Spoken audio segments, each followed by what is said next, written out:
Hello, hello, hello. If you're just joining, welcome everybody. This is wonderful. I hope you can all see me and hear me soon.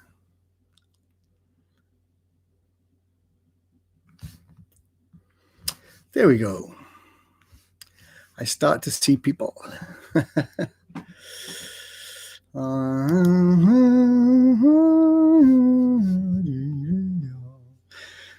That's great. That's great. Now then, how do I see questions on here? Oh, yes. It's the first time for one of these, so this is kind of interesting. Good afternoon, Micah. He said good morning this morning. So this is very strange because I'm looking at myself on YouTube here. I guess I get used to this weirdness. And I can see myself in real time. Good. So who's joining? Gary, hi. Terry, greetings. That's wonderful. Thank you for your lovely message yesterday, Terry. How is volume, everybody? Can somebody just tell me if the volume is okay? Like, yes, you can hear me fine. Louder, softer.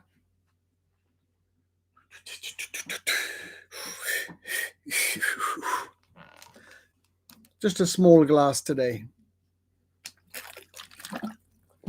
Volume okay. Oh, that's great. Thank you. If I start singing, you'll say, volume not okay. Volume is good. Thank you, Mark. Well, how's the weather been where you are? Because it's a bit rubbish here today. Windy. Even the birds are having problems flying today. I was going to say, imagine being in a plane, but that is water, Mark. Unfortunately. Gin o'clock comes in about 2 hours. Whoops. Andrew, thank you for your lovely message about the Pulse CD. I'm glad you and Carol enjoyed that. It was a great project to do, actually. John, the rain has just arrived. Oh, dear. Well, I hope you're inside, John. Hope you're inside. If anybody's walking or sitting in the garden with their laptop, better move, I think. Oh, great. Hi, Aurelie. That's wonderful. And Gia is here. And Danielle. You all have to stay now. If you leave, a message comes up that you've left, and I will call you later and say, what the hell? Pat Stuckemeyer. Woohoo! Great. 1 minute, and I have to be serious. Serious Q&A. So that camera is there, and that one is for YouTube. Don't watch on YouTube and Euphonium Club at the same time. Not necessary. Sunny and warm enough for a cycle ride with the kids in Scotland. Scott, you're dreaming. It's never sunny up there, is it? 3 days a year. Oh dear. And that says it's reconnecting. Hot and muggy, Indiana. Does that mean you're going to get some kind of tornado tonight when it's hot and muggy in Indiana? You never know. Well, here it's about 15 degrees, I guess, Celsius, and windy. I have a dove sitting on my bird table doing this. Like, can somebody keep this still? Carol's here. Wonderful. Why does that keep right? Right. So it's 4 o'clock, 4 p.m. UK time. Thanks for watching wherever you are around the world. Snowing in Trondheim, says Harold. What's going on? I saw there was a lot of snow in the United States yesterday as well. People, snow pictures. Sunny in Warsaw. Right. Everybody move to Warsaw, except you can't fly. Cold in Michigan. Yeah, well, it does that, doesn't it, in Michigan? Although in May, But even in March and April, when I've been there for Battle Creek, you don't know whether you're going to get snow or 85 of your Fahrenheits. We used to think in Fahrenheit. When did we stop? Some people in the UK haven't stopped, I guess. Yes, welcome and happy birthday, Malgozata. I never pronounce your name. I know your name, but I can't pronounce it. So this is called Q&A rather than weather reports from around the world. Although it's quite interesting. I could do bird reports. There's now a pigeon has removed the dove from the feeding table. And 2 pigeons, in fact. No more bird stories. So I'm hoping that many of you were part of the online classes that we did. I know because I recognize your names and the competitions. And a lot of you have been writing to me in between to tell me how you're getting on, to tell me new challenges that you've taken and that you feel motivated. No one's written to me to say that they're not motivated or that they've quit. So I guess that's a very good sign. But these are still very difficult times. And so it's really important that we keep the motivation, that we keep trying to get new challenges in these difficult times. Full stop. By the way, is the picture okay? I keep getting little warnings from my phone that the picture is intermittent. So I hope it's okay. Hello, Alessandro. Wow. It's so great. So many friends from around the world. But this is not Q&Q, questions in questions. This is questions. It freezes every now and then. I think it's because we are doing YouTube Live and Facebook Live from my camera and from my computer. It freezes every now and then. So we're going to try something a little different. If I move this away from the computer screen, then maybe it's going to be a little bit better. Just give me a second, folks. I think they don't like being next to each other. Kind of sensitive creatures. So we'll do that there. We'll get rid of that microphone. I'm going to open the doors also. Stay there, folks.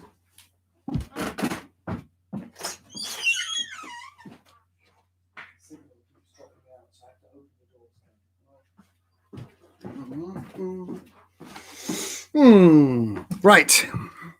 Yes, it just froze again. Well, I've done one of my backup techniques, which is to open the door, and I can just feel more signal coming in. Bit strange. So hopefully it'll stop freezing soon. Shirley, I'm not sure it's your internet. I've got a strong signal, but I've never kind of broadcast 3 things at the same time. So I'm glad the picture is fine with you, Carol. I think the problem was at my end, and hopefully now it's fine. So I hope you've all been busy. I hope you've all been practicing your routines. I hope that you've been motivated. I know a lot of bands have been teaming up. I've had a few bands contact me. So this morning, I recorded the solo part to Benedictus for a brass band in France, which I think will be put together this week, which is wonderful. Great to hear the band on the headphones. Oh, I miss bands. I'm sure you all miss bands too. Whether you're used to playing in a wind band or in a brass band, you know, a week or two's break, you think, you know what, that's okay. But it feels bad now, doesn't it? It feels like we need to get moving. So I'm enjoying working with my students. I'm enjoying keeping in contact with some of you and making videos. I made an interesting one, actually also this morning, past principal euphoniums of the Salvation Army Cobham Hall Music School. And apparently there's about 12 of us, and we recorded a march by Paul Drury called Jubilee, very fast. So that was done. And they gave me the solo horn part and the soprano cornet part. Sorry about the connection again. They gave me the solo cornet part and soprano cornet part. So I spent half the piece going but take it up but.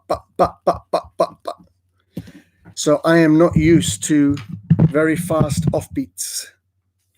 Again, the Wi-Fi is playing up, which is very frustrating. Very frustrating.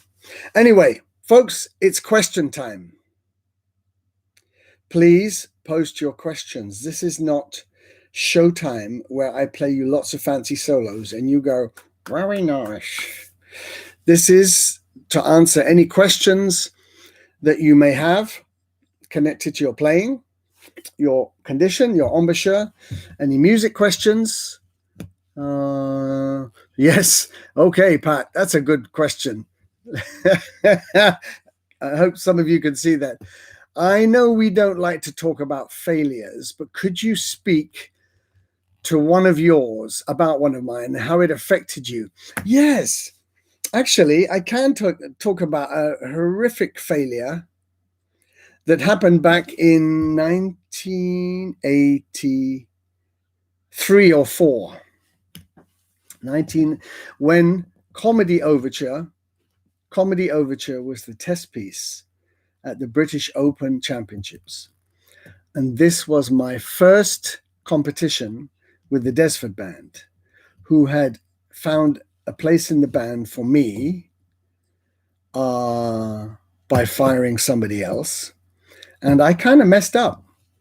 And I didn't have much to do. Those of you that know Comedy Overture know it's an old test piece, good old test piece with lots of good disciplined things to do. And shortly after the first couple of minutes, there's a little solo for euphonium that goes,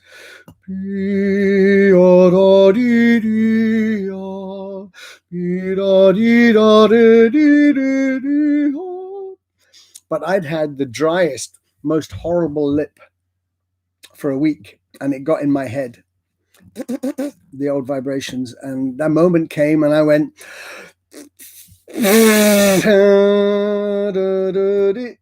and then it was okay, but my heart stopped for about 10 seconds. And it was my first and worst contest with Desford, and it taught me a lot. Don't mess up. Don't mess up is not good.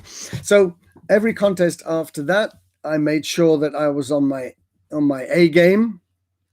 And yes, we've all had failures, but that my first ever contest with Desford was pretty terrible. And but they didn't fire me, which was nice. Right, some more questions. Let me go back. Hi, Steve. Hi, Giacomo. Hi, Giacomo. Shirley. You want me to play pantomime? Yeah, maybe. Andrew, will the Euphonium still be selling the sheet music to Pulse, Reverie, and Legend? Okay, we have 2 of those 3 already. We have Pulse. We have Legend of the Big Friendly Giant. The new Mouthpiece. Okay, I decided today that I would tell you about my Mouthpiece. I've dodged questions for about 5 months about this baby. Okay, so I'm going to be really straight with you. I started playing around with a design for a new Mouthpiece in September last year. I had an idea that I would try to fuse the best elements of the Ultra Mouthpiece and the SM series, both very popular and both had their devotees. I wanted to try to find a mouthpiece that I thought would be accepted by the whole euphonium world, so long as we get the right size. So we started doing drawings, and after about 4 drawings, I found a certain shape that I really loved. We put the Freqs inside. We made a hybrid rim between the SM series and the Ultra and the XR series, because the SM and Ultra have the same rim, although some people think they don't. They do. And so this is the shape. Now, we were hoping to launch this originally in March, April, because it was kind of finished. The first concert I played on it was in November. That recording I did of the Euphonium Concerto, I'd had that mouthpiece then for 1 week. Bit of a gamble, but it paid off. And so a few terrible things have happened. The wonderful guy that I was working with at Denniswick factory, a young guy called Ross, sadly took his own life at the beginning of January. And he was my buddy there. He was the guy that could turn all my ideas and shapes and hopes and dreams for a new mouthpiece. He died. He'd had some ongoing depression for a very long time. And sadly, things around New Year, he just couldn't keep a handle on it. So naturally, things moved back. We were then going to do some development work in March with a view to bringing it out in July. And then Mr. Virus came along. And so the Denniswick factory is functioning with social distancing, with a few less staff. And so that's on hold. So this mouthpiece will come out at some point. It'll come out in a 3, a 4, a deep 4, and a 5 for sure. And for me, it's just like the most beautiful thing. So it may not suit everybody. It may come out and people say, "Oh, I don't like it." But you never know. So there is a name for it, but I can't tell you what it is. A, because it might change, and B, because somebody else may bring out a mouthpiece that looks like that and called that, and I should be very upset. So pretend that you didn't see it, and that's the new mouthpiece. So we've had questions about my personal failures. A question of any tips on staying focused, blocking distractions around you, and mentally within you. So I guess, John, you're talking about when you're practicing or all the time. Yeah, staying focused is very important. On a good day, like this morning, I was tired last night when I stopped practicing, and you get frustrated. And this morning I had a great sleep. I had a nice breakfast. I got up early. I taught Micah Parsons, had a lesson, and then about 3 hours recording, and everything was working. Well, you know, nothing works sometimes, but the concentration, the lip, the air, the feeling. So we do get that natural up and down of concentration.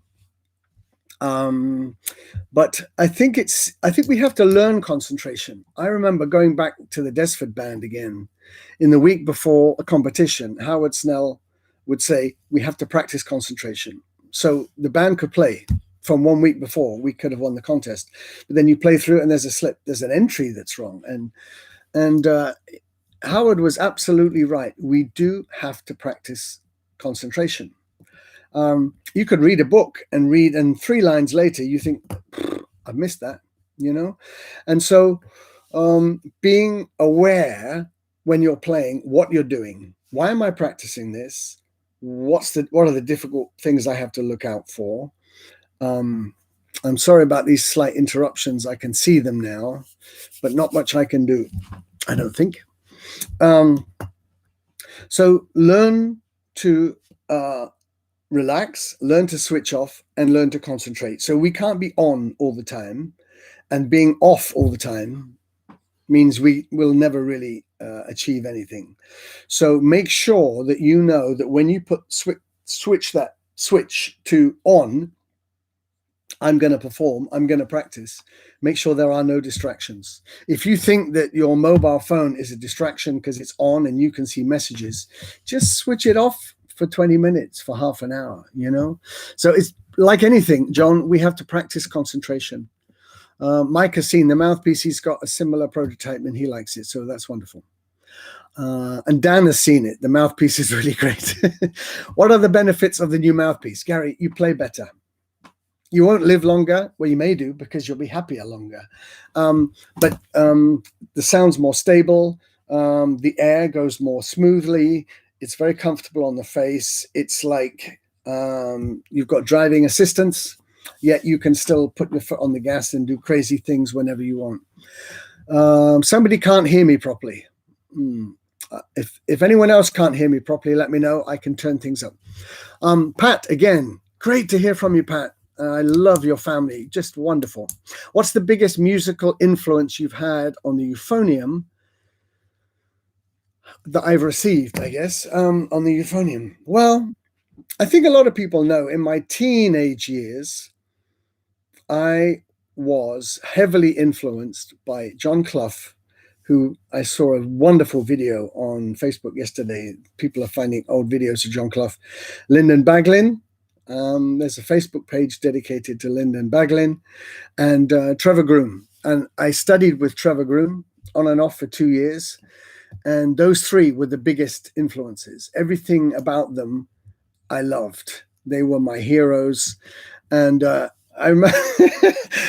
it's funny when you meet your heroes. I remember standing outside the artist entrance of the Royal Albert Hall with my dad, and I wanted to see Black Dyke get off their bus to go in the Albert Hall, and here comes John Clough. And as he came off the bus, all I could hear was effing this one, and then I thought, oh, and my dad looked at me and go, that was John Clough there. And not one word of that a 14-year-old child should have heard. It was very funny, but musically, he was absolutely my idol.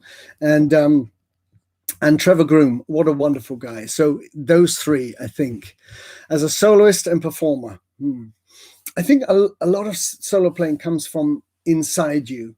But I do remember, having heard great soloists, great artists, and great performances, but not specific ones. There was something about hearing people doing something really well that you think, I really want to do that. And there was that challenge. Like when I joined the National Youth Brass Band, there were 6 euphonium players that played better than me when I was 14 years of age. And that was a huge motivation to try and raise my game. Slavonic Rhapsody. Can we buy the score somewhere? Yes. Well, it's a good question.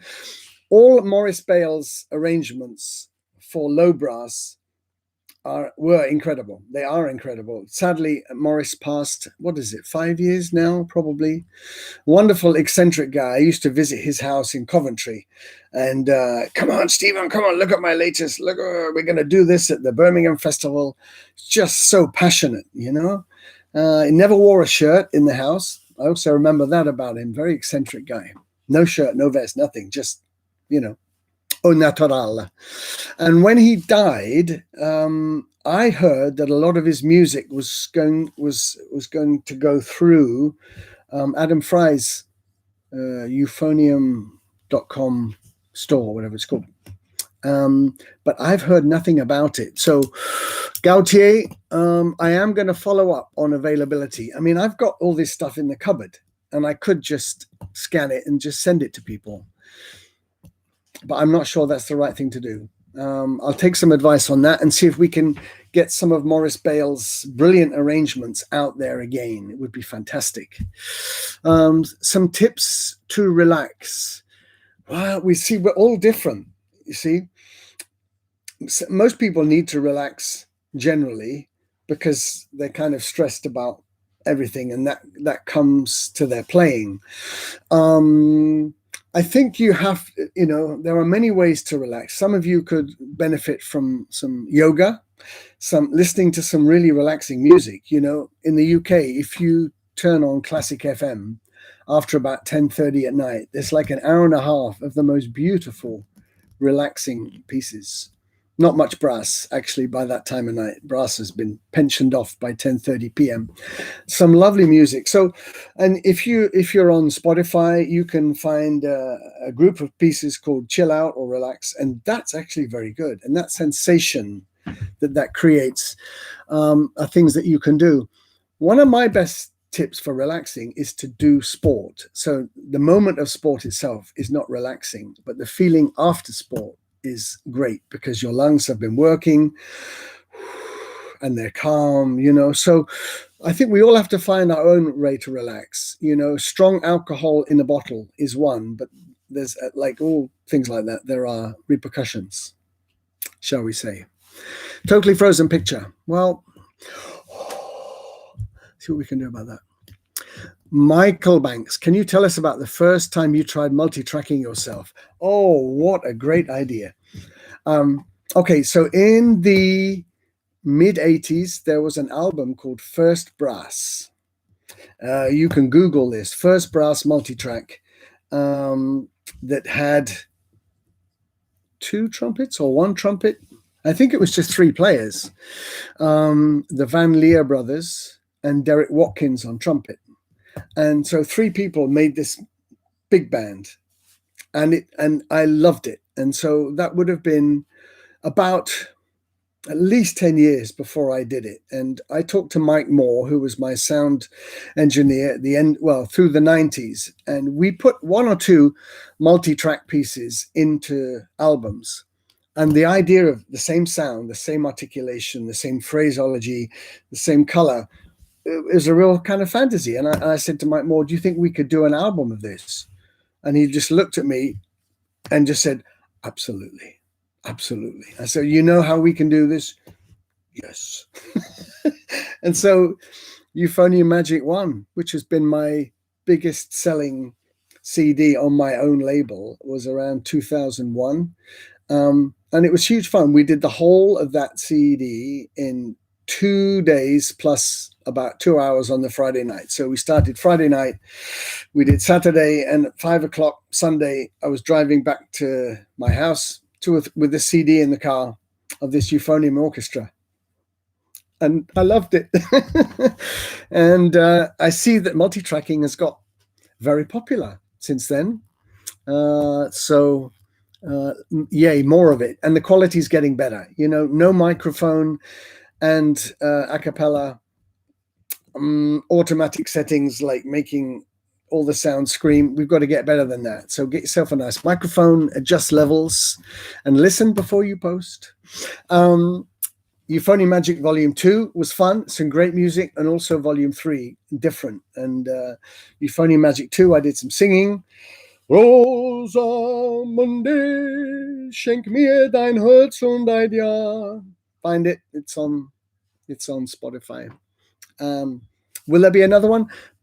Probably not like that, but I'm tempted to do one at the moment, a whole brass band with euphonium solo with me playing everything. Dominique, what kind of exercise can we do to recover from the lips after? Yes, you see, Dominique, nice to play with your band, by the way.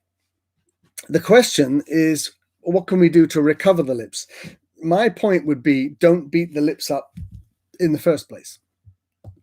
I don't think I can remember a day this year where I've had to stop playing because my lips are absolutely cream crackered, or wake up the next morning thinking, oh dear, it's going to be a hard day. When you have time to practice properly and structure your practice, you need to stop before your lips are hurt. Now, if that's unavoidable, you're at a band rehearsal and you haven't played at all for months, and the conductor's driving on like beating a racehorse, you have to play and you will be tired. Before you put your instrument in the case, even if everyone is out the door on the way to the virtual pub,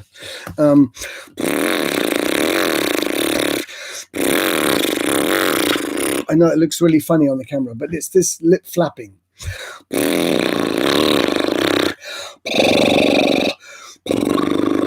No screenshots, please.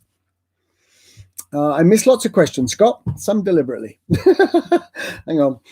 Give me a chance, man. So do some stretching. Also, vowel sounds. A, E, I, O, U, A, E, I, O, U, A, E, I, O, U. All of that stuff that stretches the muscles. It's just like a jogger does. When they finish running, you'll see them stretching their legs out. You just have to take my word for it. I'm doing it. So recovery before, if you like, bruising sets in. And then the next morning, warm up gently. Like we did in, I think, our first warm-up class. And stay hydrated. Water is great. Beer feels great at the time if you've done a rehearsal, but there's no rehearsals now. So beer drinking, you're on your own. Water is good, helps everything heal. Do I practice or use circular breathing? Gunter, no, I get asked this question a lot. I can do it a little bit, and occasionally when I've been in a band in Battle Creek and we have some long tones, I'll do it, I guess, more to prove to myself that I can than is ever necessary. I work my lungs every day. I can hold notes for 40 seconds. Unless you're playing Moto Perpetuo, you don't need it. There we are.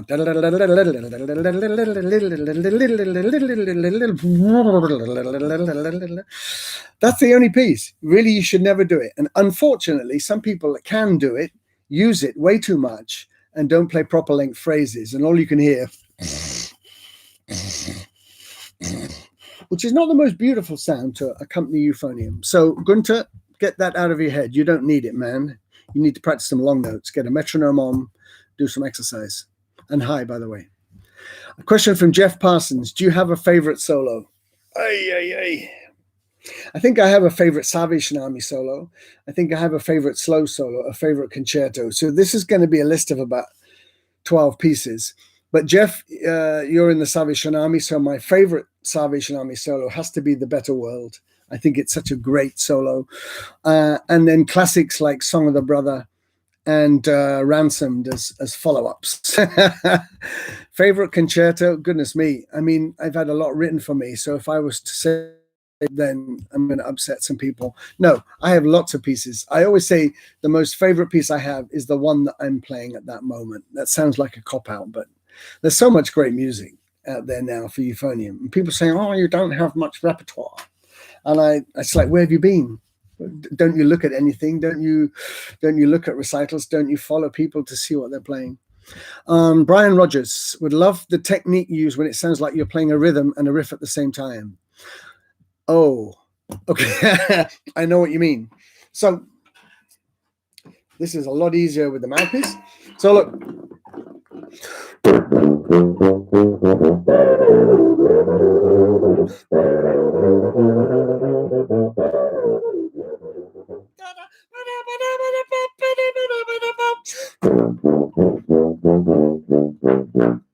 Just do them at the same time. Start with two notes. We'll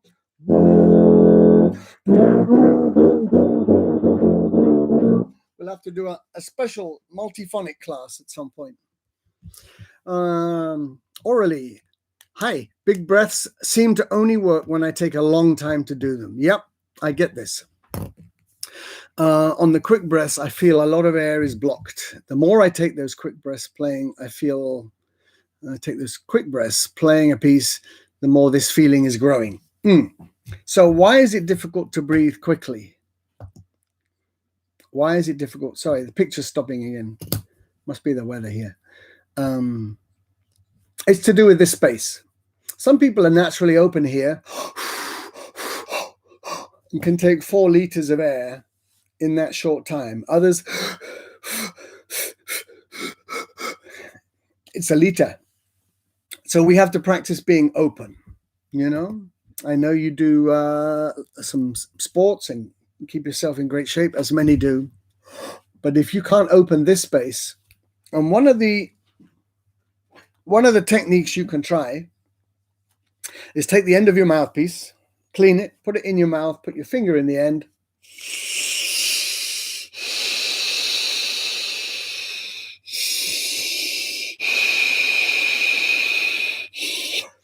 Do that a few times, take the mouthpiece out, and you find that this space here has become really massive. So resistance breathing with a mouthpiece, with a finger tight in the end.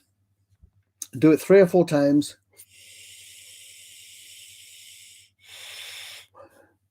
Take the mouthpiece away, take a nice relaxed breath. And so that's one point. The other is a very simple expression.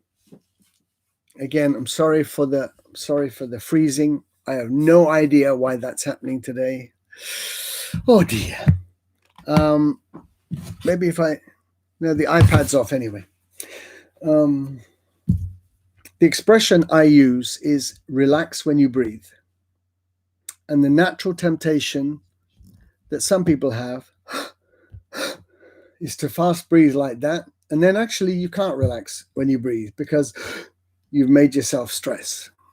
So if you relax when you breathe,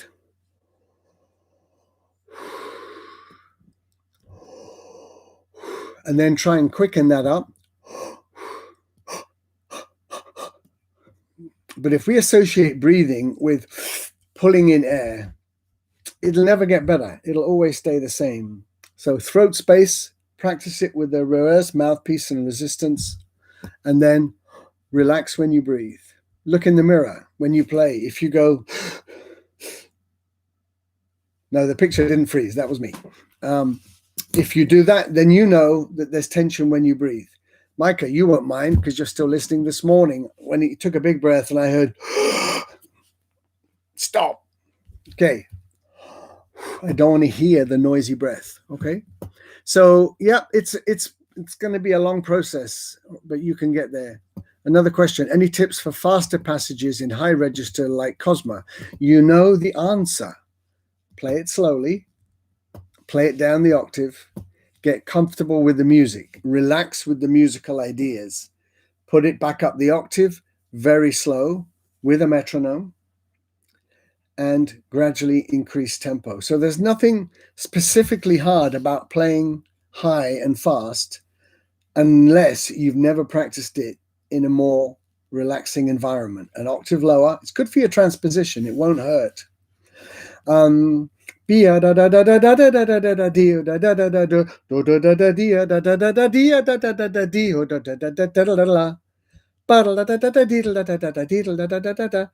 so be patient. You know, you're a craftsman.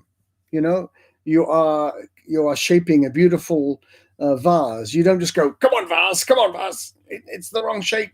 No, you have to be patient with the difficult phrases. What you get euphonium players do you enjoy listening to? What other euphonium players do I listen to? Well, all the good ones. I think that, Scott, I'm sorry, I don't really understand your question. You say I missed my question. You miswrote it. Naughty Scott. So, look, there's so many great players out there, and I've seen on the list that some of them are here, you know. I see Bastien is here, Demondre is here. These are players I could listen to all day long. You know, the great brass band players, the Glyn Williams, the David Thorntons, David Childs, the Glenn Van Looys, the Gil Rocha, the Robert Voss, the whole of the European Besson ensemble, you know. What young euphonium players do I enjoy listening to? Well, again, all the good ones. I mean, list me your favorites, Scott, and I'll probably agree. I love listening to euphonium players. And if I mention one or two players, again, players will say, oh, he didn't mention him. Why doesn't he like him? So those, what are your favorite color type questions, we don't answer anymore. All good young players should be encouraged, as I do. I try my best. Sorry for the little interruptions and stuff we're getting. Horizontal. Okay, this is a good question. Could you explain what it's like to think of horizontal and vertical melody? Yes, sure. So vertical melody is when we are interested in how the notes sound at that moment, if you like, on their own. So let me give you an example. I do apologize again for these freezing pictures. Maybe next time we'll just do it on one format. But take the beginning of the Kerno Rhapsody. These are vertical notes.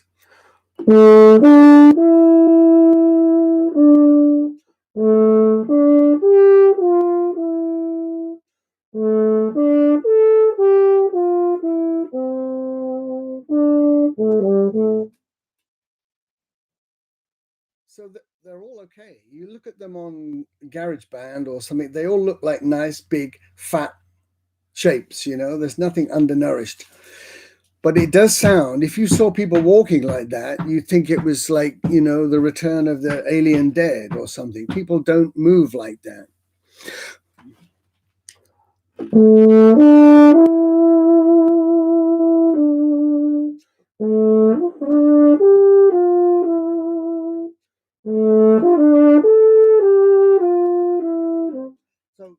Sorry, I haven't played for a couple of hours now. The horizontal line is what we do when we sing. The horizontal line is what we should do when we play euphonium.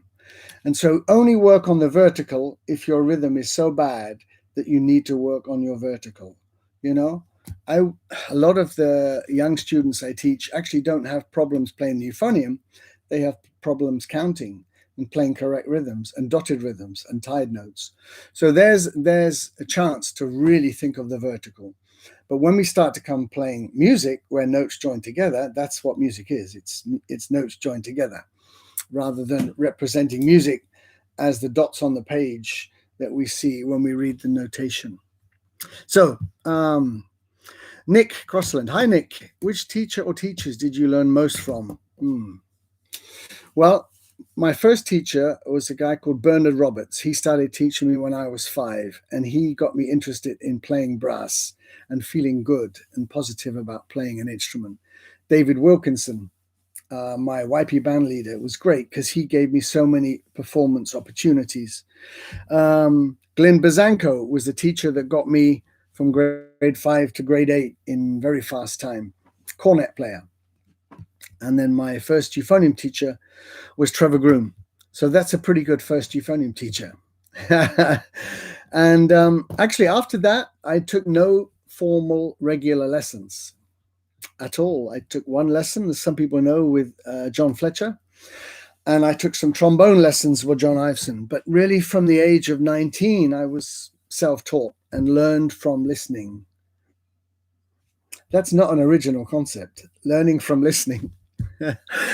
and imitation, sure. Learning from imitating other great players. It's really important that we do that. Never before have you been able to just touch a button on your computer and hear great players playing in wonderful stereo sound in a hall or whatever. Unbelievable. But then I asked players, have you heard a recording of that? And either no, or they found some recording of a high school kid playing it. So we have to be more diligent about listening, because they'll be your best teachers. Multiphonics class sounds absolutely ace. Yeah, it sounds a lot of fun, but playing melody classes is much more important, Micah. Take a slap for that one. Good. How to have faster fingers working? Yeah, that's a good question. Some people are naturally fast here. My fingers are not as fast as I would like them to be. They never have been. And if I had working on a technical solo, everybody do this. See how fast your fingers will go. Left and right hands. Okay, so the fast is one thing. Actually getting them to work independently takes a lot of practice. That takes a lot of practice. And so it's important that your basic finger technique is good. The basic finger technique, boom, boom, boom, and not slow fingers. Half the players I see nowadays, it feels like I'm watching a slow motion replay where the fingers are too slow. So quicken the fingers up. That's so important, when you play slow scales, boom, boom, boom, boom, boom, boom, but don't let that become da, da, dee. Fast fingers are fast fingers, the air.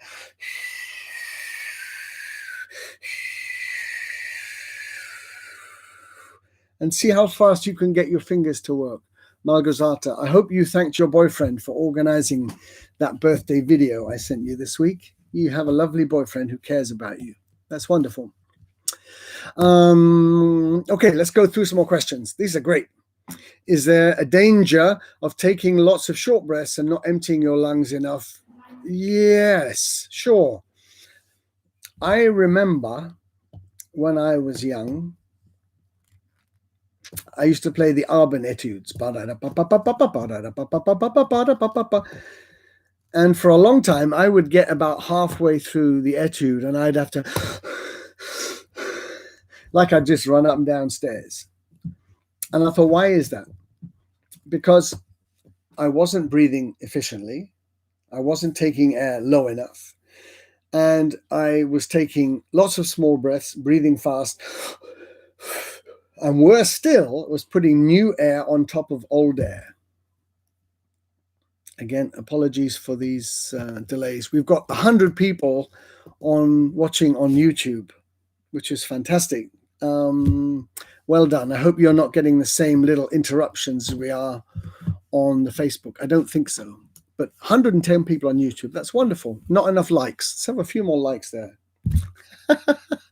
Please like me. Yes. So the fast breaths and putting old air, new air on top of old air. It's like drinking a glass, getting halfway down, and then trying to pour another glass of liquid in, you know? So that's not going to work. Efficiency in breathing means you take the air you need and you use it. And at the end of that, that's a musical phrase. You may have played one note, you may have played 4 bars, you may have played the most beautiful 8-bar phrase in your life, and then you can breathe again. If you take enough air for 6 bars and you breathe after 2 bars, yeah, if that was a balloon, you'd start to stand away because bad things could happen. So learn how to breathe really well. Learn how to breathe for the job that you do. So that long note exercise where we build up an F major scale, and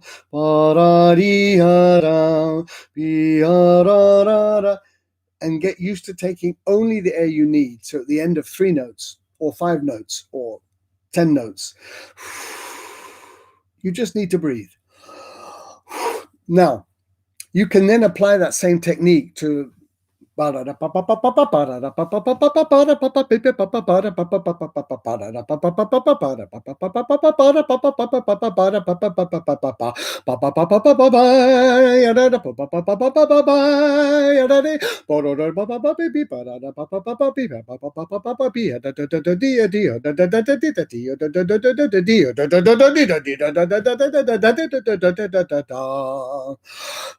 and on. There we are. There we are. That's your vocal installment for the day. But you have to understand breathing, and you have to play phrases, and you have to plan phrases. Then your breathing works. Otherwise, you're forever going to be taking the wrong kind of breath in the wrong place at the wrong time with the wrong air. Wrong, wrong, wrong, wrong. Be careful. You may explode. You heard it here first. Martin Ryan. Sometimes I have a problem losing a bit of air. I get a buzzing sound. Losing, you mean when you lose air? I'm presuming, Martin, you mean here. And if you think you may be having air escaping, take a look at the plating or the finish of the bell of your euphonium. And if you see a dried on spray mist, that didn't come from the fairies. That came from your lips, from the side of your lips. So this seal here is really important. And I think it's a good idea. A couple of things. You know, we talked about the my famous chopstick. Where has it gone?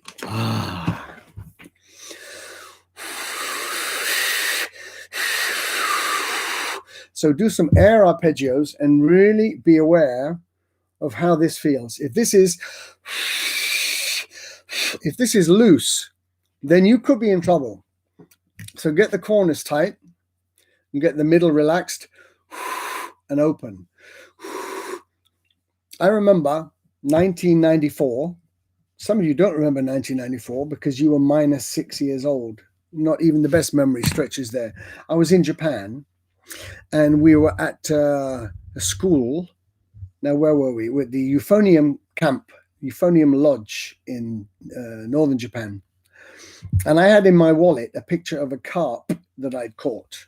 You know, the carp has a mouth like that. And so we were talking about embouchure, and I suddenly had this rather crazy idea. Ladies and gentlemen, I have here in my hands a picture of the perfect embouchure. Oh, perfect embouchure, perfect embouchure. I'm going to pass the photograph around. Please study it carefully. So they all thought it was going to be from, you know, some French horn book or something, you know, of embouchures, because French horn players love pictures of embouchures. And it was a picture of a carp. And this kind of the whole room went quiet in reverential silence. And of course, part of me was screaming with laughter inside. But there was a strong element of truth. You need this, and you need to be focused here, and you need to be relaxed in the center. You need to control this. And if you feel air is escaping, you need to work on it. And if air is escaping, you'll see it on the bell of your instrument. So lots of long tones. Don't play too loud. Do some buzzing and try and replicate really good muscle control you get with the mouthpiece, which you can hear. Bad control. And if there's too much inflation, the chances of you leaking air increase a lot. So be really careful with that. Yeah. She loves her boyfriend very much. This is not a dating site. What kind of music do I listen to? What are the CDs behind you? Well, that's just a tiny part of my collection, actually. And what I should really do, Scott, is to digitize them all and put them in a case. But you know, that I also like making CDs, and I like the fact that people actually get them out and read them sometime. So euphonium CDs, tuba CDs, brass ensemble CDs, symphonic CDs, and then in the left side, jazz. So, but that's just a cross section of what I listen to. I love going on my Spotify premium account, putting some headphones on and typing things that I don't know. So the other day I was talking to a student in Manchester. Let's look at the songs from Charles Ives. He was an American student. And I found some. I'd never heard them before. They were amazing. I love listening to, when I'm relaxing, male voice choirs. I find them stirring. I love listening to Shostakovich and Prokofiev piano music. Watched an amazing documentary on that just recently. So all sorts. I love all good music. I don't listen to a lot of country and Western music. That's the only thing I kind of turn off, and I probably shouldn't. I'm not into modern jazz. I like traditional jazz, experimental jazz. You gotta learn to play the right notes first. All symphonic music. I love the late 19th century, early 20th century stuff, but I love listening to Beethoven. Bum bum bing bum bum bum bum bum bum bum. But I mean, just inspiring. When I listened, I remember when I was at university. Derek Bourgeois, who was our tutor, go and listen to Beethoven Ninth Symphony all the way through. And so I got an LP out the listening library, I got the full score, and I had tears rolling down my face when it got to the last movement. It's like, how great can this be? How great can this get? You know, and I'd never really sat and listened to anything all the way through. What a confession. I was 20 years old. So find music that's going to make you inspired, that's going to make you emotional, that's going to make you happy, that's going to make you want to jump up and down. And find it. It's there in abundance. Bucket loads, sack loads, truck loads of great music is out there. But you have to listen to it. You have to expose yourself to it. Hi, Stephen. I play a York Preference, which is a band instrument, but just trying out a Quatuor 167, which I think sounds better. Why do some people insist on spending fortune on pro versions like Besson? Because they're better, because they're better made, because they're better in tune, they have a better sound. The fact that you can't appreciate it is okay. But you asked the question, why do some people spend a fortune? Because they can feel the difference. The Quatuor 167 is an okay instrument. It's really out of tune. The York Preference was a good euphonium made of old Besson bits that were in various ways removed out of the factory. And they made some good instruments, but they didn't have good valves. Surely an expensive instrument doesn't make you a better player unless you're a really good player. Well, really good players don't just get born really good players. You know, what's his name? His name's John. He's a really good euphonium player, you know. He's 8 pounds, 3 ounces. You study and you listen and you learn and you get motivated to do better. And what a great instrument does is say to you, there is a big open road. There is a 3-lane or 4-lane highway, and there's no speed limit. Enjoy the ride. That's what a good instrument does. A bad instrument says, this is a B road. Your speed limit is 50. There are bumps and there are holes in the road. And there may also be a dead end, and there may be cows traveling in front of you. So be careful. And that's what it does. So thank you for the question, Stephen. Bragging rights. No, really not. Although if you have a good instrument, sure. If you have a Ferrari, you're going to go downtown on a Saturday morning and give it a bit of a rev at the lights. Nothing wrong with that, Very happy from Thailand. That's wonderful. All right, belatedly catching up, David. No problem. Okay, Graham Dyer, you ask a very good question. And I haven't talked about this before. And recently I was going to do a whole video on it. The purpose of different weighted tops and bottom caps.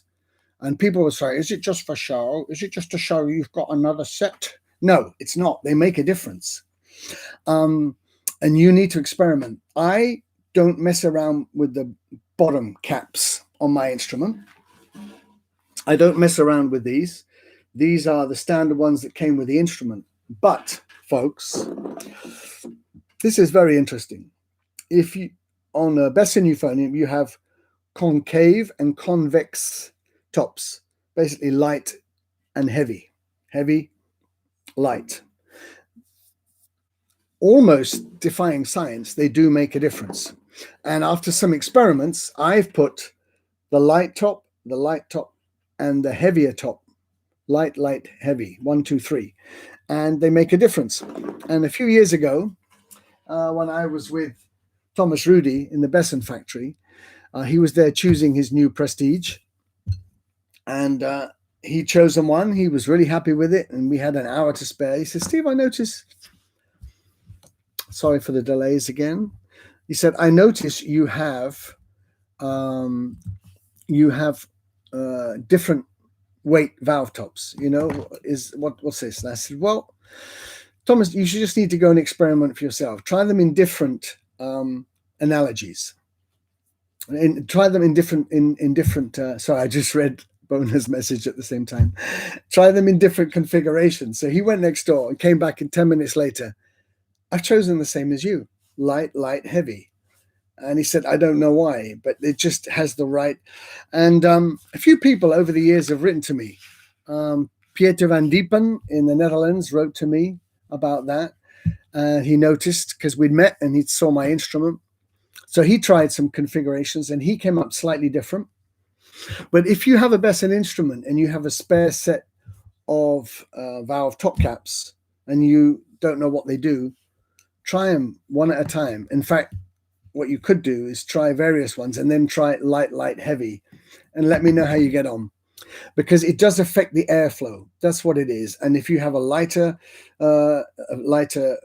valve casing and a heavier one, there is something we're talking, guys, 0.5 of 1%, but it makes a difference, doesn't it? It's free of charge as well. You got them anyway. It's not like you've got to spend 100 quid on them. Thank you, Bona. Yes. Good evening, Steve. Yes. Good evening. What is the best routine that a beginner can have? Oh gosh. Miguel, I think it depends. I think it depends on the age of the student, because if you've got a real beginner, let's say age 7 and 8, they're not going to know an awful lot about, rhythmic precision, rhythmic subdivision. They're not going to know about tone color. They're going to have a limited range. Whereas if somebody is coming to the instrument later and already has some singing experience, it's different.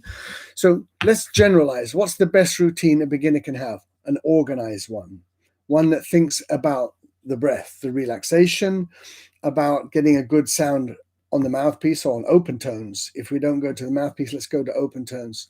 And let's plan a routine that increases the difficulty by small increments.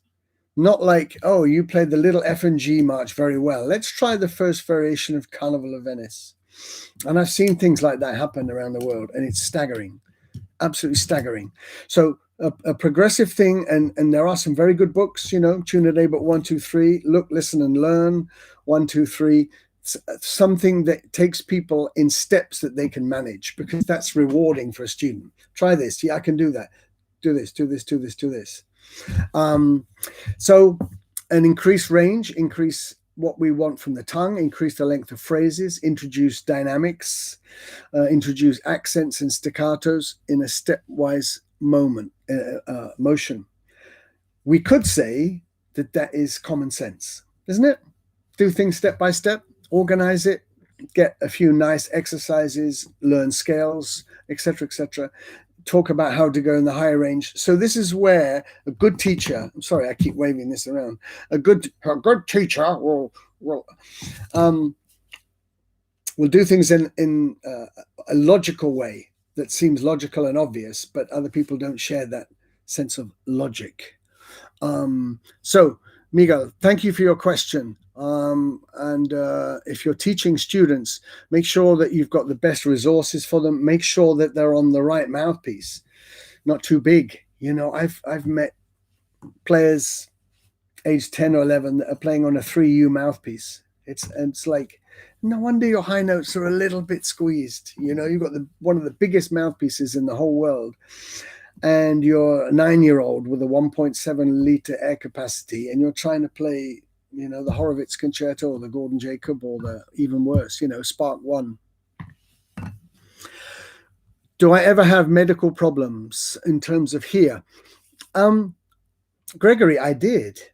I've had one set of big problems with my chops, and I remember the year. It was 1999, and it was around the time that I was recording a lot of method books for Dahaska, you know, the play along with Stephen Mead books. There's about 16, I think, in the series, as you know, because you've got all of them.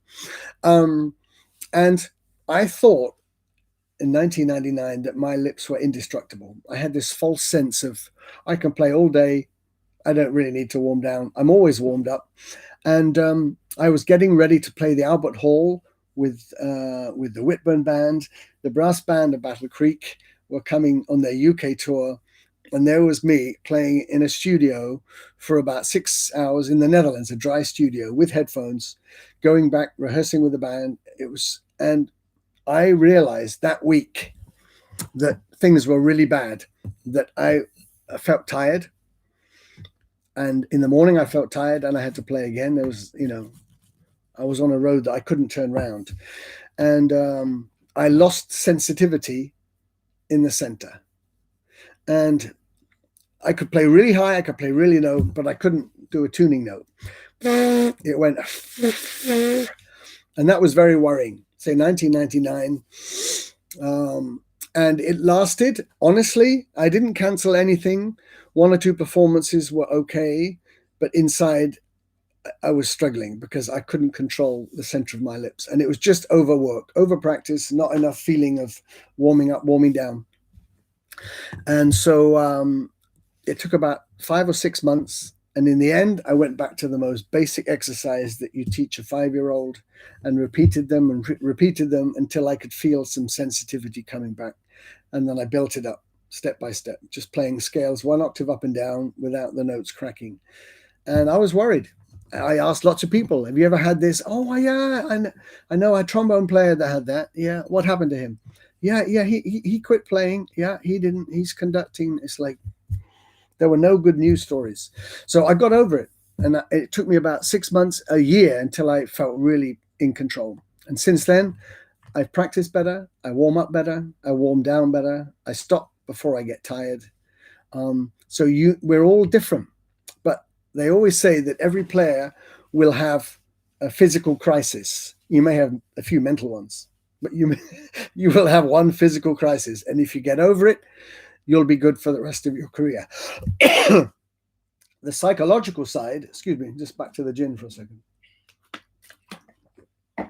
The psychological side is something we have to take care of on a daily, weekly basis, because your confidence could go up, you know, in line with your sense of fatigue, or, you know, and other factors could influence it. You know, we're all stressed about family members catching this virus.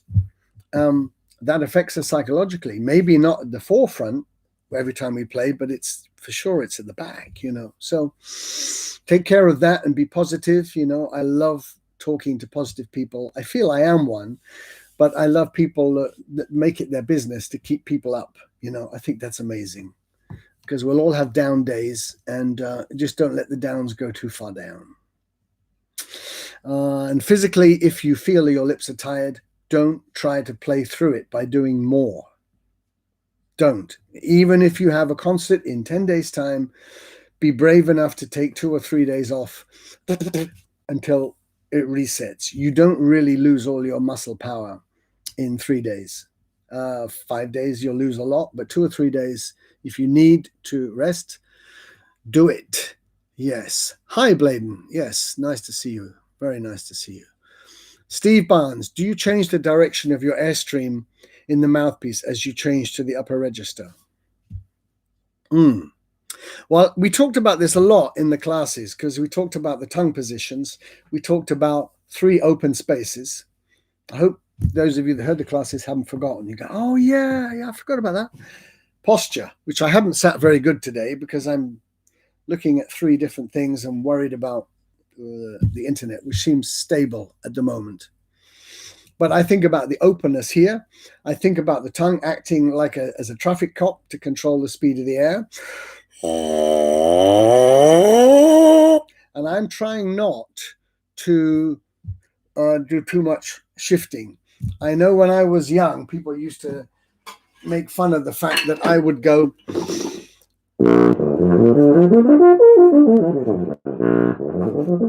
I used to move a ton. Some great players still do. I try now to stay really strong here, to control the air here, and quite a bit of precise internal movement. So I'm not doing too much change the direction of the airstream in the mouthpiece. I like to think I'm changing the air before the air gets to the mouthpiece. So I'm not consciously aiming my air above the tubing of the mouthpiece, nor low. I don't think I am. I really don't think I am.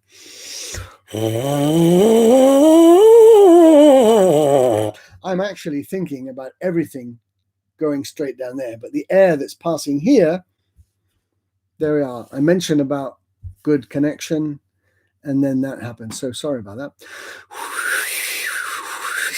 And if you do the old piece of paper test,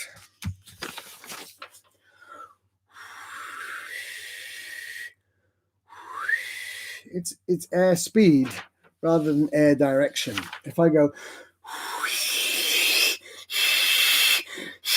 I'm aiming the air up, and absolutely none of it is going where I want. So the answer is no. I talk for 10 minutes and go, no. I get my mouthpiece bouncing. Congratulations. When doing single tongue exercises. Oh, very common, Graham. Very common. Yes. When I see people going, okay, so you really need to control that. Okay, you really need to control that. Oh, this connection thing, it's really bugging me. So try without the mouthpiece. I'm just waiting for myself to unfreeze. Try without the mouthpiece and keep the jaw really still. If you're going, it's wrong. There is no benefits from that, only negatives. It means you're probably, your tongue is working too much. You're not controlling this.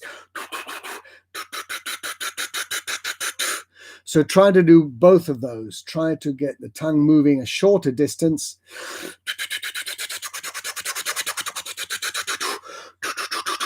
And of course, it can bounce more, as you rightly say, Graham, when you play lower. So let's try that at a slower speed. Before you go.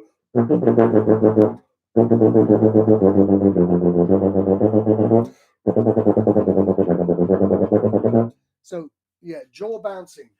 You will not turn on the Proms concert, look at an orchestra and see jaws bouncing up and down. That tells me something. Pro players don't do it for a reason. So slow without the instrument, put the mouthpiece to the face. It's to do with old habits, Graham, rather than jaw stability, because you can keep your jaw still if you want to. You don't have to, you don't really need to do that. You just have to say, don't move. And it should be okay. My teeth hurt after I play. Why is that? Oh gosh. Your teeth may not be in the best of condition.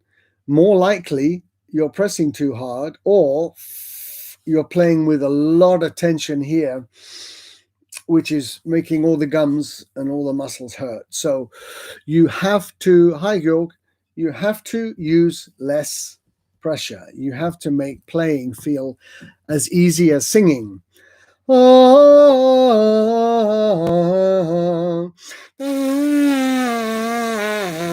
With the mouthpiece, with minimum pressure, with the oldie chopstick. Because a lot of people, without realizing, have this kind of magnetic attraction to their mouthpiece. It's like you've got metal on your mouthpiece and metal on your teeth, and then when they come together, so this has to stay in a better reaction. Air arpeggios is really good. Playing really quietly is really good. Anantha Krishnan, I've been practicing your name. I hope you're very well there in India. Hope you're very well. If your mouthpiece is too small, you'll probably squeeze and it'll hurt your teeth. If you're demanding too much of your muscles, if you've got a giant mouthpiece, which I don't think you have. So reduce the pressure, make the air do the work, get less physical around here. That's really, really important. Now, I'm sure I've missed some questions because we seem to be running out. It's 5:07. What have I missed? The other day you had a silver Euph. It looked different tubing. What make was it? Okay, that one that I showed on the class, I've got a couple of old instruments, but that was a Triumph euphonium made in around 1915, and it was made very compact. You could probably see it had two tubes. My instrument here, well, there was one here. This had two, but at a lower wrap. And that was just a specific design. We think to keep big, low-sounding instruments as small as possible. This was made for the Salvation Army. This was made for people who were marching and often getting stuff thrown at them. So a smaller target was good. And it was made of very strong metal, so they didn't dent very easily. Unbelievable to think that a band now would march through London and have a Salvation Army religious band to have rocks thrown at them. But 100 years ago, that happened. So I've seen some other questions just come in. What's the best practice mute, Steve? Well, obviously mine, but let me explain the options that we have. Dennis Wick makes two types of euphonium practice mute. There's the red one, and I have a gold version of it, which is called the travel mute, which means it can always stay inside your instrument. Excuse me. So that's this one. It's very light. It weighs 200 grams. That's all. 200 grams.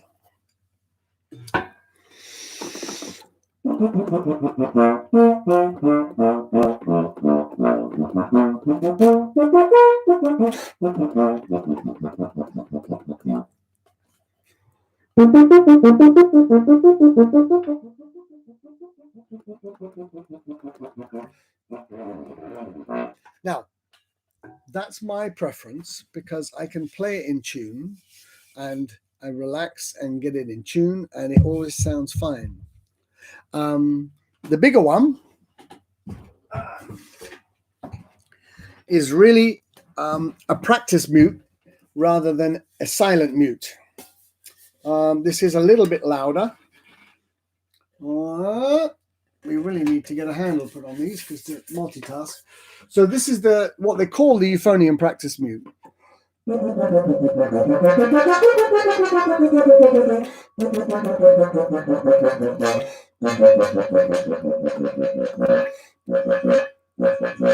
And as you can hear, it's got a bit more of a zing about it. So if you live in a terraced house and you're planning to practice at 10 o'clock at night, honestly, that's not the one. you can practice.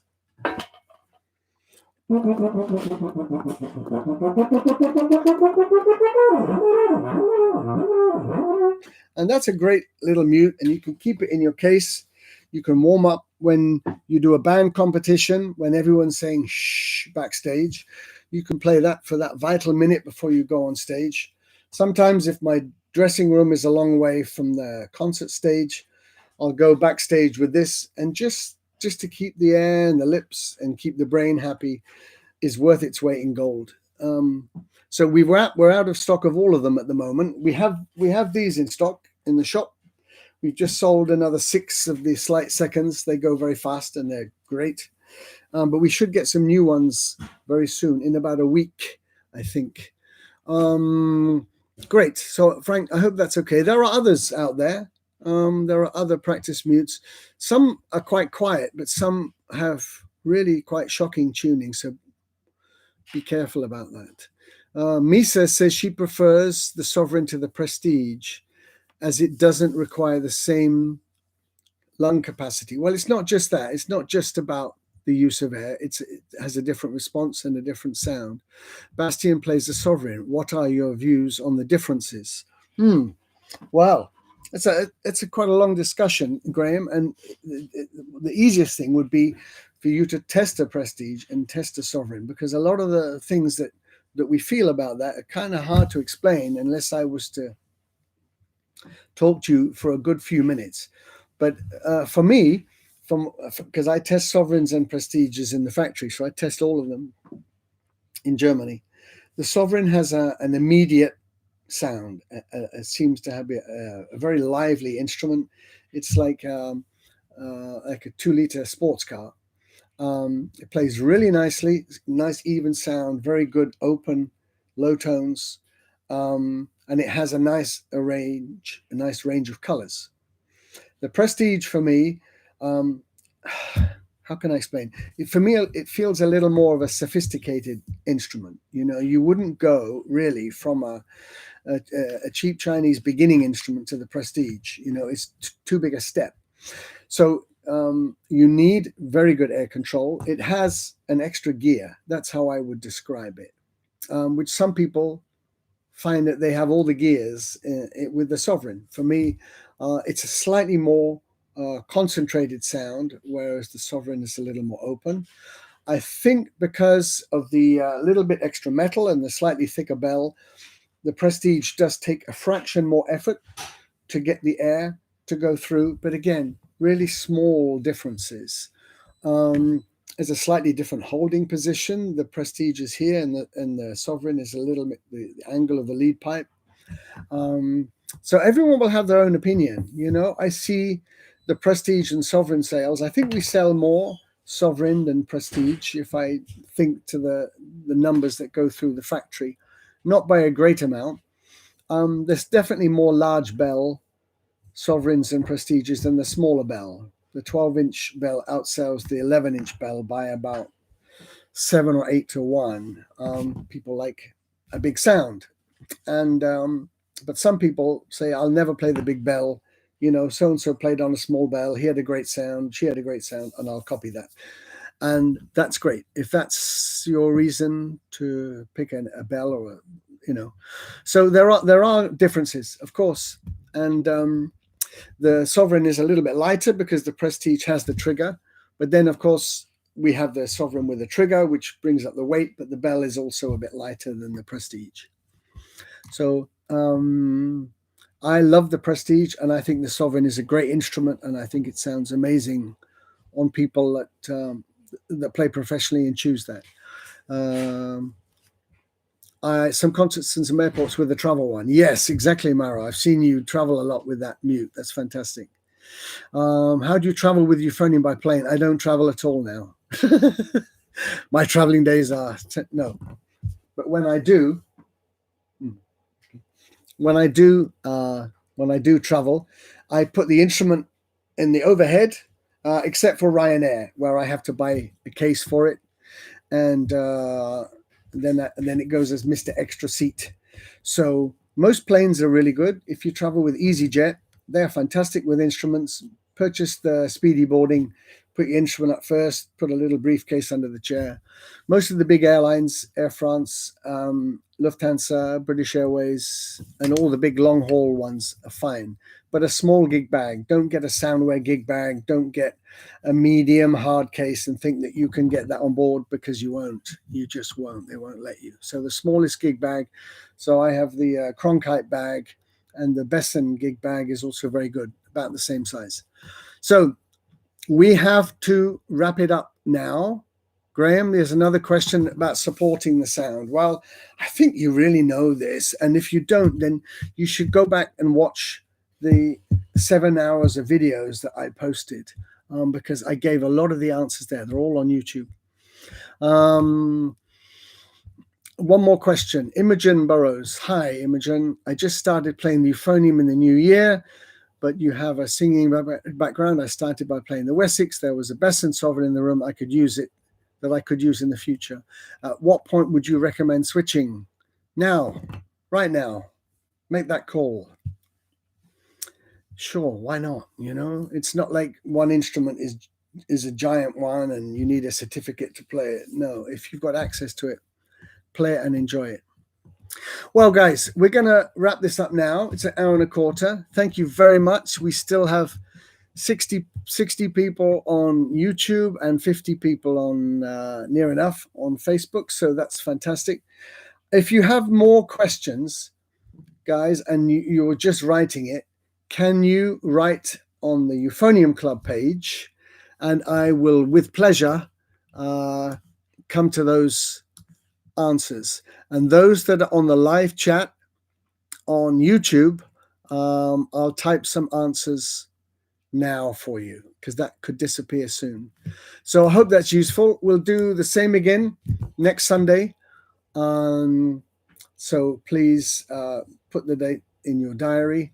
Thanks for the questions. Thanks for allowing me to talk about various things. Thanks to Misa, who's allowed me to talk a few minutes longer than I said, and she's going to start her practice now. Good luck with your practice this week. And I say, let's have some questions, if you want written ones, on the Stephen Mead Euphonium Club page, and those on YouTube. I'm going to type some answers now for the next 10 minutes. So I hope that's okay, everybody. Great to see you. Have a lovely rest of your Sunday. And yeah, take care.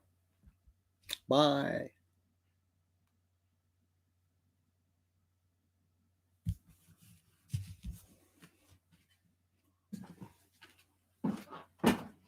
Okay, sweetie, I'm going to stop playing. I'm going to just talk on YouTube for a while.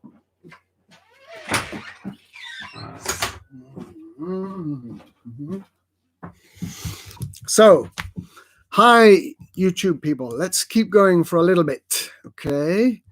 I've missed lots of questions here, so let's just talk about these for a while, okay? Wow. The volume is perfect. Good. So quick answers, guys, if you're still there, okay? From Japan, from Spain.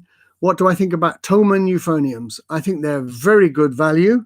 I'm not sure of their longevity, but they're based on established designs, and they do their own research as well. So I think they're good value. I'm a Besson guy, as you know, but I think Tommen is a fantastic shop, and they've done a lot of great research and bringing good intermediate instruments at a very good price. That's what I think.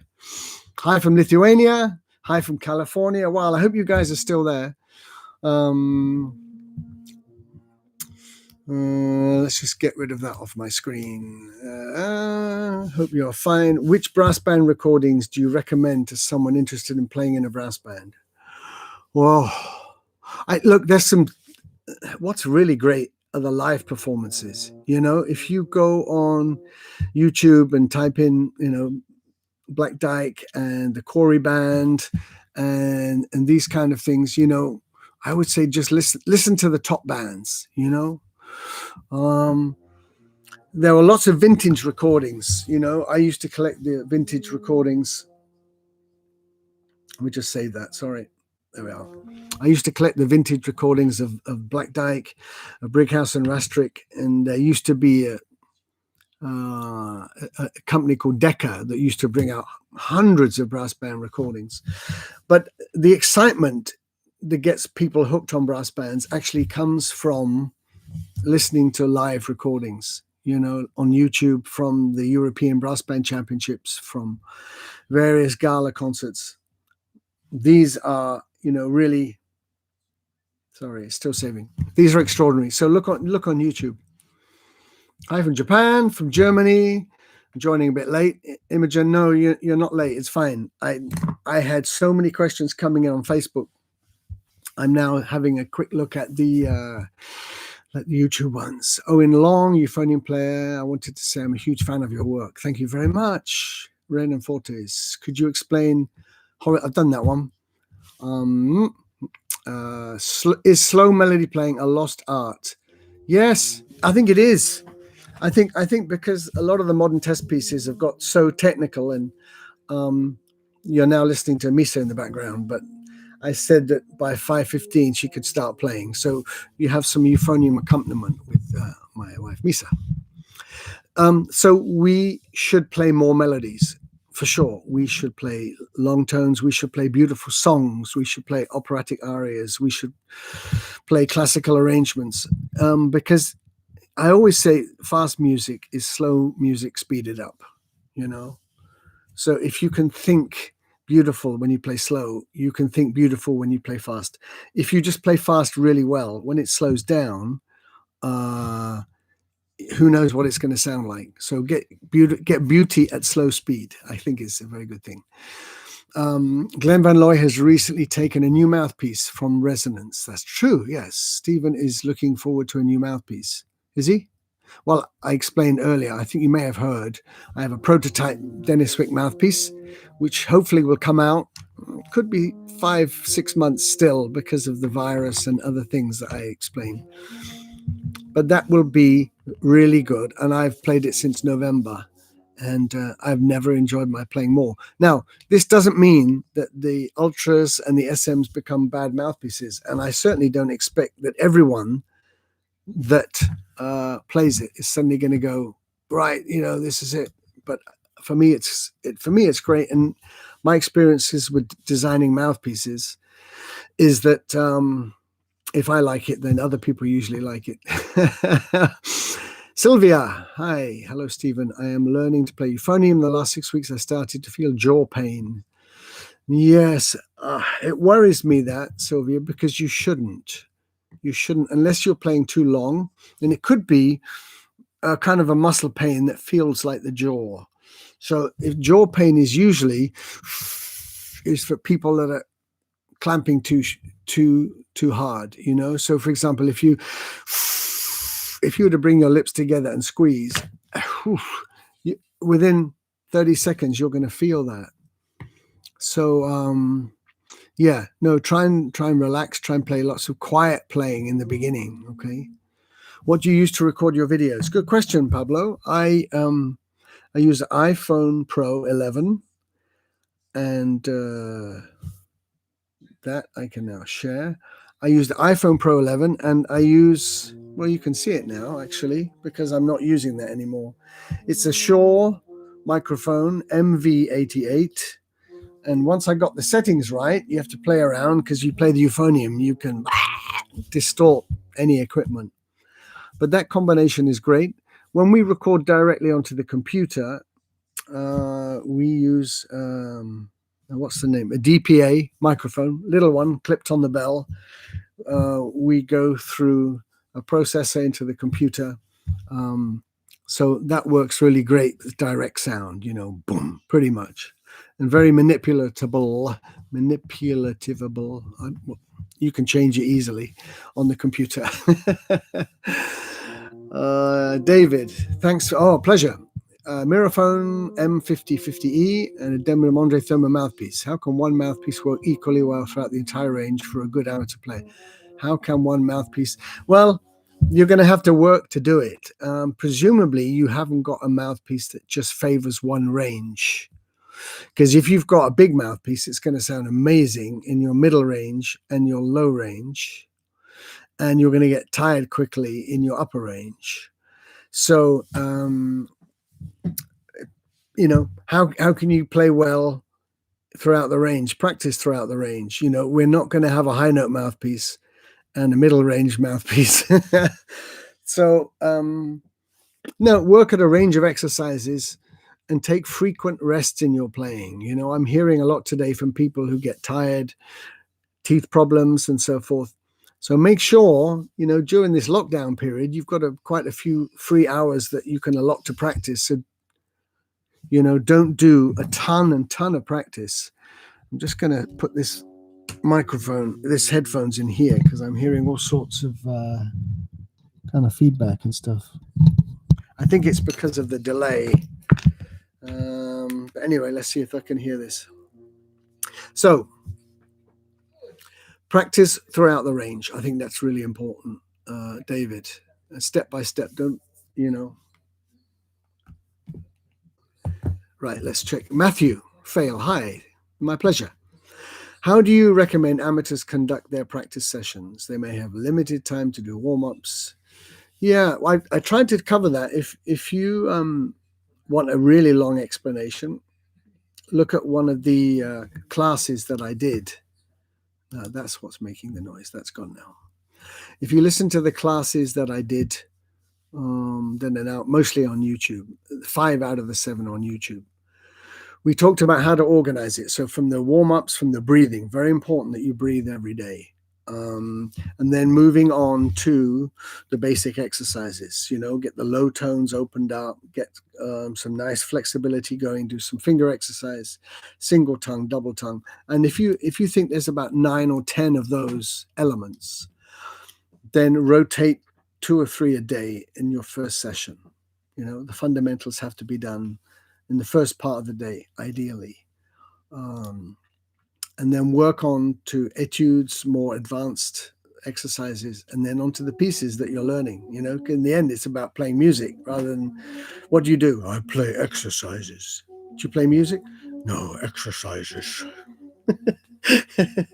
So get onto the music, but make sure you're not missing anything out. So if you have a problem with playing intervals, if your single tongue is really slow or your fingers don't work independently, you just got to work at them.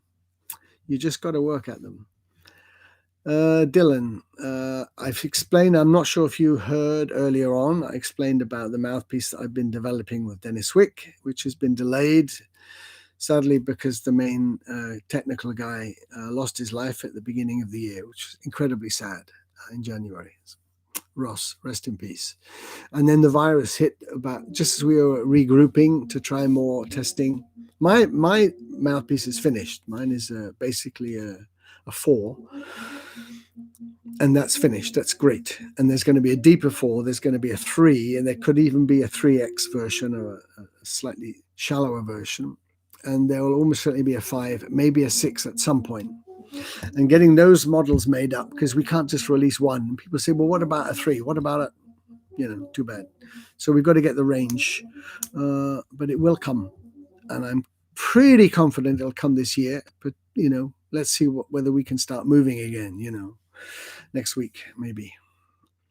Top and bottom caps, we've done that one. I'm incoming freshman studying with Aaron Tyndall. Great, you're in a good place. Do you have any recommendations or tips to prepare for the fall? Yes, be prepared for Aaron because he's a great guy, great teacher, and doesn't like slackers. He studied with me, so he knows that I don't like slackers either. Specific advice, Michael, is make sure you can play all your technical disciplines, your scales and arpeggios. If they're a bit rusty, get them up to speed. Make sure you've got some good method books. Don't just go in there and with a couple of photocopied sheets of a book that somebody gave you once. Try and find some good books. Mises Technicals, the Brass Gym, some Visuti books, some of the older books. Even if you download them, put them on your iPad, have them and know about them. And have your eye on some solos. So if he says, what solos are you interested to play? Don't just say, I don't know, tell me what I should do. That's that. Apart from the physical practice, I think that's really important that you do that.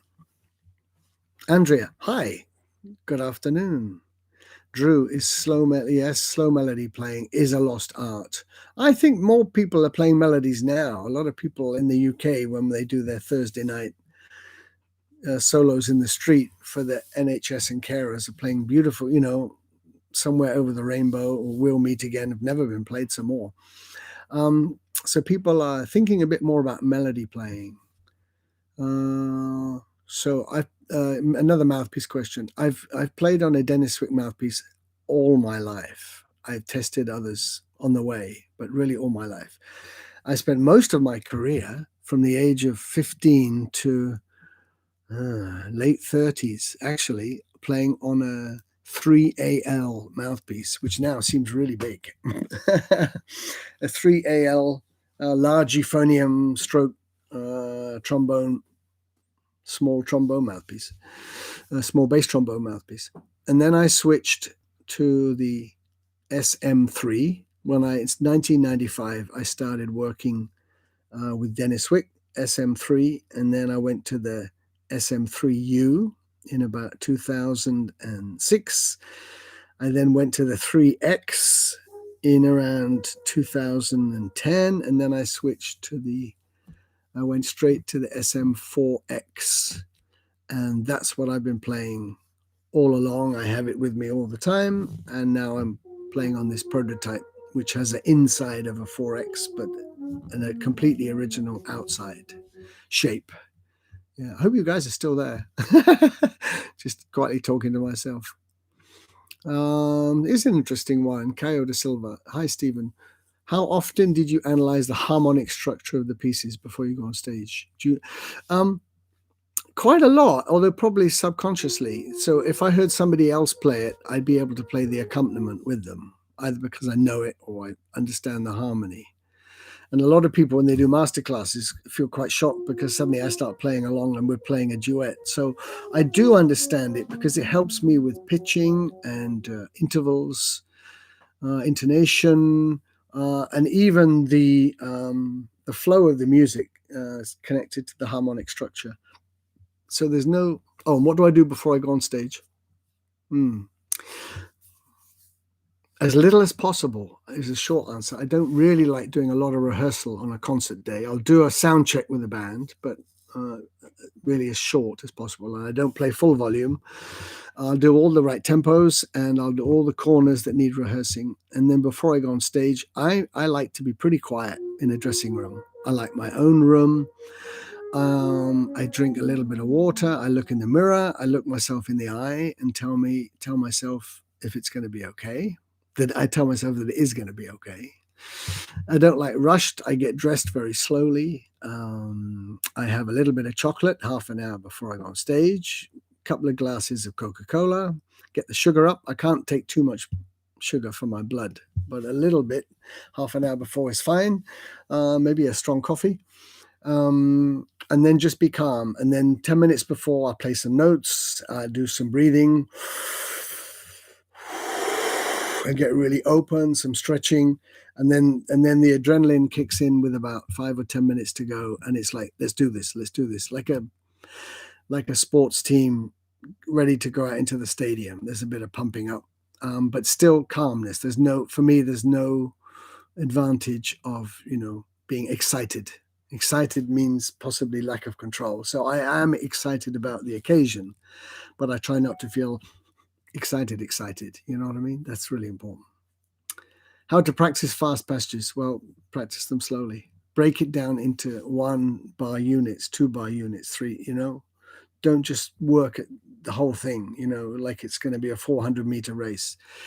Do the 10-yard sprints, many times, and then another 10-yard sprint, and then walk it, and then, just build it up. Like a craftsman, like building a wall, you don't start with the fancy decorations on the top, you start with the foundations. Eventually do a Diamond Concerto video. Yes, I will. It's on my list to be done. And Harlequin also. I get lots of demands to do solos and duets and quartets and playing with bands and editing videos at the moment. But I think we've got a few more weeks yet of this, so I'll get around to it. How much time do you play it slow, and when do you increase in tempo? I increase in tempo, Pablo, when I think that it's okay. Sometimes I'll try it fast just for fun, just to see how my brain deals with it. But no, the learning. See, I see learning a piece as actually mapping it on the brain. And if you go too fast, then of course the map isn't complete. It's an incomplete map. It doesn't have the major roads in place. And brass players are terrible for trying to play things in tempo, straight away, because we're all superheroes, so anything should be possible. But you get an overview, play it fast, and then if you want to complete the mapping process of Harlequin on your brain, then you do it very slowly and very perfectly. So when you speed up, the map is there. That's really how I look at it, more and more actually as I get older. Hi, fantastic. You did a review about the Freqs sound plates 5 years ago. What do I think about them now? I think they still work. They don't work on my instrument because I developed my instrument so that it didn't need them. But I would say about 80%, 75 or 80% of wind and brass instruments do benefit from them. They're a bit fiddly, to fit on and in the case, and they move around sometimes, and occasionally they vibrate. But people that still playing them now don't just do it because they spent the money. They do it because they take them off and they test, and yes, they do make a difference. So they make a difference, but I don't use them because they don't affect my instrument. I redesigned the lead pipe. I took off the stay. I took the knowledge from what Le Freq do. So, selfishly, so that I could do without them. And the same with the mouthpiece design. I wanted something which was continuous as possible so that the airflow is not destroyed or interrupted or in any way affected. And yeah. So yeah, Misa still uses them. I still have some students. I see pictures of great players using them. It's just not smoke and mirrors. They do work. Okay. Many people are interested in your new mouthpiece. Yes, I've had questions for months now. I wish they were out, and then we could do more than talk about them. We could blow into the damn things. What do you think about adding vibrato when you daily practice long tones? Well, yeah, why not? I mean, how much is a good question. If you're going to go, then you have to think about, is that necessary? I mean, vibrato is an expression, but in a warm-up, it can also be a relaxer. Because if you're just going,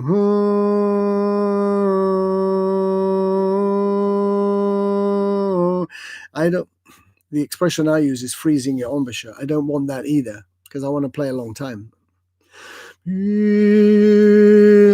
And for me, this is brass. This is a brass voice. It's a brass voice. So try to keep that in mind, but not excessive. Some days I find myself using no vibrato when I warm up, and other days if I'm in a singing mood. So I'm kind of flexible because I've got lots of experience at warming up, and I've done it for 50 years. So I can pick what I want to do each day without thinking this is wrong. I should do more of this. This is wrong. And you'll find that too. How to do long tones without your lips quivering? It's a good question. Quivering is because usually you're playing from here. If you play from lower down,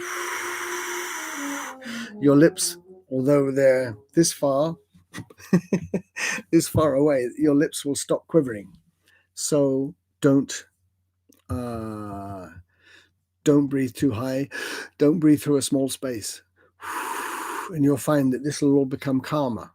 Okay, there's no injection or no special exercises you can do. You just have to control the air better from lower in your body. Hello from Japan. I enjoyed listening to you and Misa's music at the Osaka Shion Brass Band concert. Wow.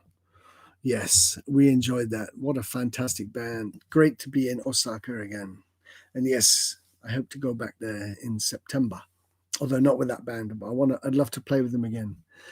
Any other Dennis Swick Euphonium mouthpieces? Well, we've got quite a few out at the moment. And also within the same company, of course, you have Alliance mouthpieces. A lot of people didn't know that Dennis Wick Company also make Alliance mouthpieces. So you have the David Childs range, the DC mouthpieces, which are very good within that company. So they'll come up with a new model. But if I said, okay, we need 2 other new ranges, they'd look at me as if to say, Steve, there are other things apart from euphonium mouthpieces in the world. And I go, really? So yes, the new range that's coming will be interesting, and I hope people will enjoy them. I've talked about the Freq. I get my Graham. We talked about the bouncing stuff. More clarity to the sound. Yeah, a lot of euphonium sounds lack clarity, not only of tone, but of articulation. So clarity begins in here, okay? If you think purity and you sing with a pure sound, there's no reason why you shouldn't be able to make a pure sound, unless you've got a mouthpiece which is an inappropriate design or too big or too small. So lots of other questions then that we've covered before. I own a John Packer compensating euphonium. Yeah, I use off the brand mouthpiece, supposed to be a 4AL, the same size. Yeah, be careful of off-brand mouthpieces because they usually come from China and they're usually kind of about the right size, but they're not really tested by musicians. Somebody just says, let's make it about this size, and a computer makes 500, So I wouldn't cut corners with mouthpieces. If somebody says this one's only $10, it's $10 for a reason. It's worth $10 or less. So good mouthpieces from a brand, you can be sure that they've tested them and that lots of pros have tested them and they are good mouthpieces, rather than your teacher says, yeah, it's free. It's amazing. Amazing, it's free. I believe it's a little small and I'm going to get a SM3X. So it's the same question. 2U is too big. It's a big mouthpiece. Have any suggestions for finding the correct size? Yeah, play a 4. Most people who play on a 3, most I would say who play on a 3 actually sound like a 3 is slightly too big. They like the big sound when they play a tuning note, but they don't like how they feel after an hour when their teeth are loose. But some people with big air and big lips can make a 3 work. I don't see any good reasons why people should play 5s and 6s. I used to play on a 3 and I got older and a little bit wiser, I don't know, and found that the 4 was the best size. The secret of the full octave slur without the partials. Yeah. Control the air internally rather than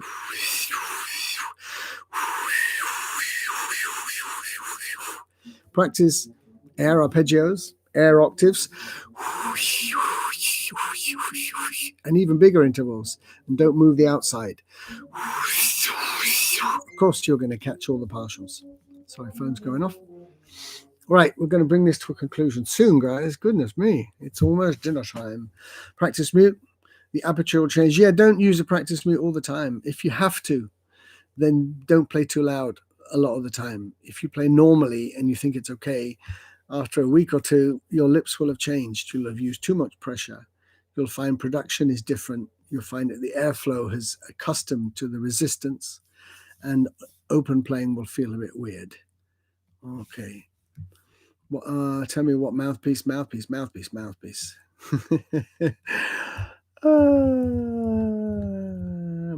Hello, Mallorca. I bet it's nice and warm there. Although maybe you're cold as well today.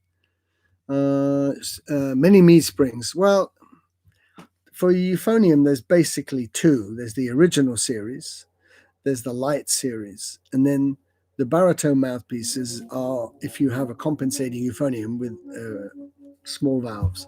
So I use the light springs on my instrument. The valve action on the Besson Prestige is amazing, so I don't need to push harder to get the spring back, if you know what I mean. So I use light, spelled L-I-G-H-T. Of course, Americans like to spell it L-I-T-E, and they wonder why I couldn't find the light springs on your store.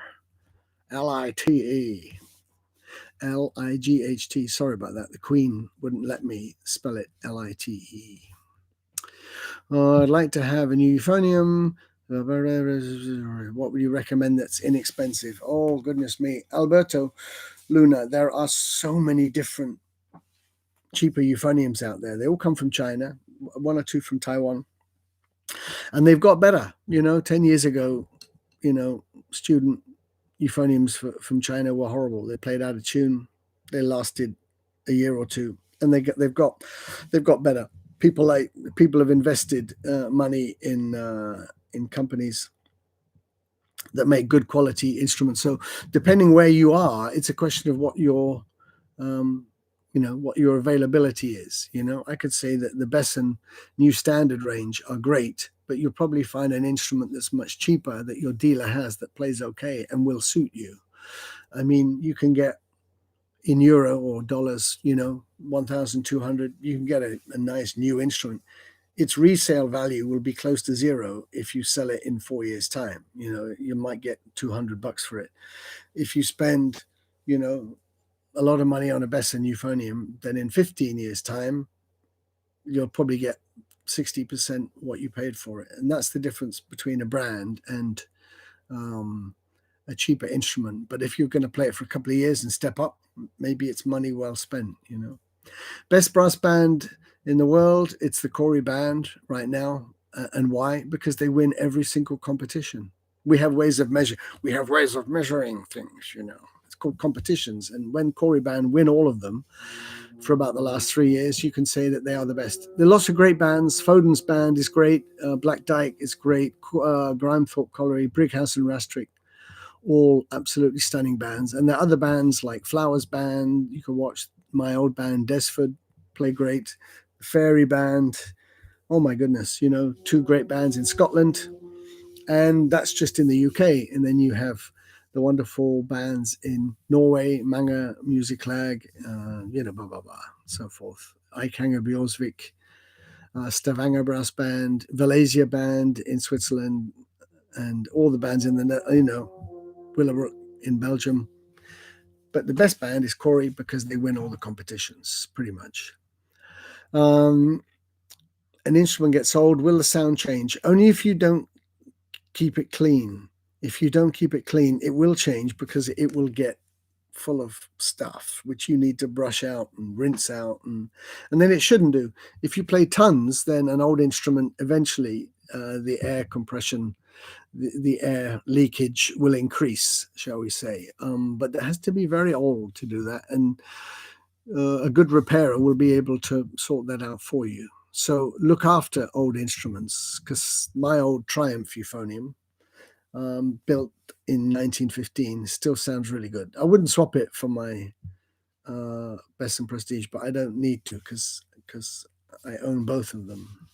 I used to play with the Salvation Army Band. Indeed, Boscombe Salvation Army Band, and then Bristol Eastern Salvation Army Band. And then I made the jump, as it was in those days, over to contesting bands with the Sun Life Band in Bristol, where I was studying, and then Desford Band. And then that was my beautiful period with the Desford Band for nearly 7 years. And then on to the GUS Band, or as they were called then, the Rigid Containers Group Band.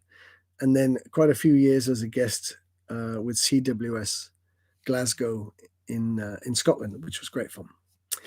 So that's it, folks. I hope you've enjoyed it. Thanks for being here on a Sunday afternoon. I think next week we will do it just on YouTube, because I had a lot of connection problems with the Facebook one, and YouTube seems fine. I shall post this, so it'll stay here. Thanks for watching. Have a lovely Sunday evening. And if you're going to practice now, enjoy it, be positive, make beautiful music, and relax. Thanks, guys. See you soon.